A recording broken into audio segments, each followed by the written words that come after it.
Il Camino restaurant with a view of Garda Lake. Here you can enjoy our traditional kitchen and eat our delicacies such as meat shashlik, fish and vegetables shashlik or grilled meat roasted on the grill. Calm, nice and pleasant atmosphere, a perfect place to stay the night or spend a few days sinking in the green park above the Garda Lake.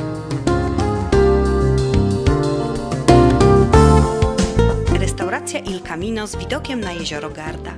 Tutaj można cieszyć się naszą tradycyjną kuchnią, skosztować naszych specjałów takich jak szaszłyki mięsne, szaszłyki rybne z warzywami oraz wspaniałe mięsa pieczone na grillu. Spokojna, miła i rodzinna atmosfera. Idealne miejsce, aby zostać na noc lub spędzić kilka dni zanurzając się w zieleni parku nad jeziorem Garda.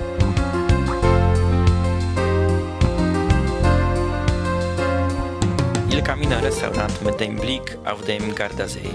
Hier können Sie unsere traditionelle Küche genießen und unsere Köstlichkeiten wie Fleischschaschlik, Fisch- und Gemüseschaschlik oder das auf dem Grill geröstete Fleisch essen. Ruhig, schön und angenehme Atmosphäre, ein perfekter Ort, um die Nacht zu bleiben oder ein paar Tage in den grünen Park über den Gardasee zu versinken.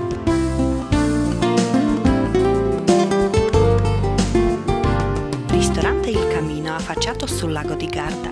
Qui potrete gustare la nostra cucina tradizionale e gustare le nostre specialità, come il classico spiedo, le nostre fiorentine o lo spiedo di pesce in un ambiente tranquillo, accogliente e familiare, ideale per una serata in compagnia o per trascorrere qualche giorno immersi nel verde del Parco Alto Garda.